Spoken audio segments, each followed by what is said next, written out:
کرتا ہوں ہمارے شہر کے مشہور نوجوان عالم دین حضرت مولانا مفتی محمد خالد صاحب کہ حضرت بھی تشریف لائیں اور مختصر سے وقت میں اپنے خیالات کا اظہار فرمائیں۔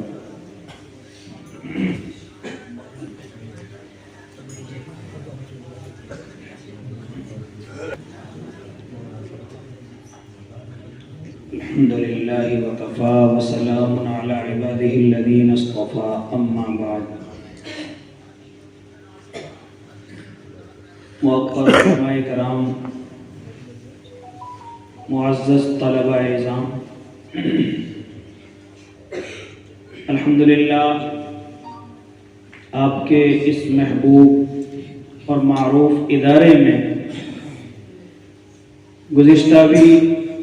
کئی مرتبہ حاضری کا شرف ملا ہے،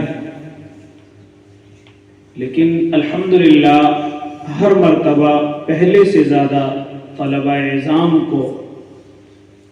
اپنی محنت کے اندر رونما پایا ہے۔ جانے میں آج تاخیر ہو گئی، لیکن دل خوش ہوا کہ بطور حکم مجھ سے بڑے علم والے اور مجھ سے بڑے عمل والے یہاں تشریف فرما تھے۔ الحمدللہ تمام طلبہ اعزام سماعت کے ساتھ ہمارے سامنے سے گزرے، اللہ کا شکریہ ادا کیا جا رہا ہے کہ اللہ نے ہمارے اس ادارے کو الحمدللہ ہر میدان کے لیے قبول فرمایا ہے۔ حضرت اقدس حضرت حافظ شبیر صاحب دامت برکاتہم العالیہ جن کے دعاؤں کے اور محنتوں کے صدقے اللہ رب العزت اس ادارے کو روزانہ پروان چڑھا رہا ہے، اور اسی طریقے سے ان کے لخت جگر کو اللہ نے قبول فرمایا کہ جب سے ان کے قدم رنجاں اس محبوب ترین ادارے کو ہوئے ہیں، الحمدللہ روز افزوں ترقی کی طرف گامزن ہے۔ طلبہ اعزام، اس وقت میں مجھ جیسے کم علم طالب علم کو اللہ رب العزت نے بہت ساری جگہ جانے کا موقع دیا، لیکن اپنے بڑے بڑے علماء کرام کے پاس پہنچے، بڑی بڑی محفلوں کے اندر گئے، بڑے بڑے دنیا داروں کے پاس پہنچے۔ ایسے وقت میں یاد آتی ہے کہ ہمارے طلبہ اعزام ابھی اور تیاری کریں اور محنت کریں،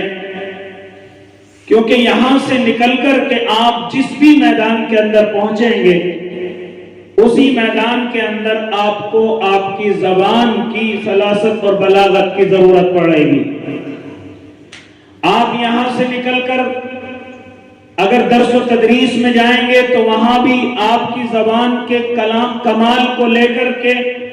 اور آپ کے اخلاص کو لے کر کے اللہ رب العزت بڑی مقبولیت عطا فرمائے گا۔ اس سے الگ ہٹ کر کے آپ اگر تجارت کے میدان میں جائیں گے تو وہاں بھی آپ کو اپنی ایمانداری کے ساتھ ساتھ اپنی زبان کی ضرورت پڑے گی۔ اسی طریقے سے آپ سیاست کے میدان میں دعا کرتا ہوں اللہ آپ کو قبول فرمائے، وہاں بھی آپ کی زبان کی ضرورت پڑے گی، کیونکہ مجھے خوب یاد ہے میں نے اپنے بزرگوں سے سنا اور اللہ کے نیک بندوں حضرت اقدس حضرت مولانا اشرف علی تھانوی رحمت اللہ علیہ فرمایا کرتے تھے کہ واعظ و نصیحت، یہ بیان و خطابت اللہ رب العزت کے دربار میں اگر پسند آ جائے تو نہ جانے آپ کے قرآن کی اور آپ کی احادیث کی اور آپ کے دل کی بات وہاں تک پہنچ سکتی ہے کہ جہاں سے مسند پر بیٹھا ہوا عالم نہیں پہنچا سکتا، یا خانقاہ میں بیٹھا ہوا بزرگ نہیں پہنچا سکتا، یا اسی طرح دعوت و تبلیغ کا ساتھی وہاں نہیں پہنچ سکتا۔ لیکن اگر اللہ نے آپ کی اس خطابت کو قبول فرمایا تو ایک ہی وقت میں اللہ رب العزت نہ جانے کن کن بندوں تک آپ کے قرآن اور حدیث کی بات پہنچا سکتا ہے۔ آپ نے بڑے بڑے مجموعوں کے اندر دیکھا ہوگا کہ وہاں پر باوضو مسلمانان نظام بھی ہوتے ہیں، علماء کرام بھی ہوتے ہیں، لیکن اسی مجمع کے اندر آپ نے دیکھا ہوگا بعض وہ حضرات بھی ہوتے ہیں کہ جن کو کئی ہفتے ہو گئے کہ مسجدوں کے اندر نہیں پہنچے، کئی نہیں پہنچے، خانقاہوں کے اندر نہیں پہنچے، لیکن اگر اللہ نے آپ کی زبان کو قبول فرمایا تو انشاءاللہ العظیم آپ کی بات ایسے انسان کو بھی پہنچے گی کہ جو علماء سے بڑا دور رہتا ہے، کبھی موقع نہیں ملا۔ اس لیے بڑی خوشی ہوئی،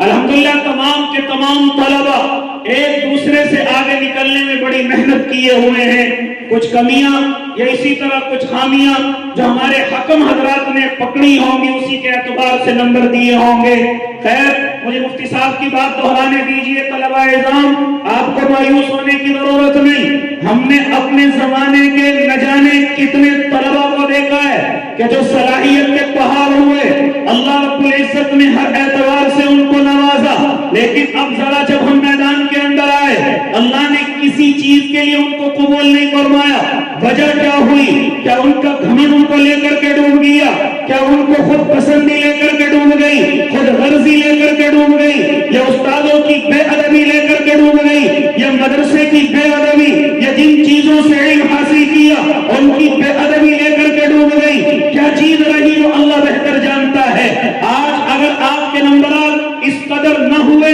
کہ آپ کامیابی کی سیڑھیوں پر پہنچے تو مایوس ہونے کی ضرورت نہیں ہے، مایوس بالکل ہونے کی ضرورت نہیں ہے۔ ہو سکتا ہے آج آپ سب کے اندر سب سے پیچھے ہوں، آج نمبرات کے اعتبار سے آپ سب سے پیچھے ہوں، لیکن میں نے اللہ کی قسم ایسے طلباء کو دیکھا ہے جو مدرسوں میں انجمنوں کے اعتبار سے یا اسی طرح نمبرات کے اعتبار سے بڑے کمزور ہوئے، لیکن جب اللہ نے ان کو قبول فرمایا تو ان کی صلاحیت پوری دنیا پر چھاتی ہوئی چلی گئی۔ یہ اللہ کی طرف سے ہوگا۔ اس لیے اگر کوئی کامیاب ہو جائے تو خود پسندی کے اندر نہ آ جائے، اور اگر کوئی ناکام ہو جائے تو مایوسی کا شکار نہ ہو جائے، صرف اپنے اللہ سے دعا کریں، اللہ جو میں علم سیکھ رہا ہوں صرف تیری رضا کے لیے سیکھ رہا ہوں، یا جو کچھ بھی لے کر کے آیا ہوں صرف تجھے راضی کرنے کے لیے لے کر کے آیا ہوں، باقی اللہ تیری مرضی ہے، بلکہ مرضی نہیں بلکہ اللہ سے خوشامد کر کے کہیں اے اللہ جو بھی کچھ تو نے مجھے سکھایا ہے اس کا فیض پوری دنیا کو اور میری مغفرت کا ذریعہ آسان کر دیجیے۔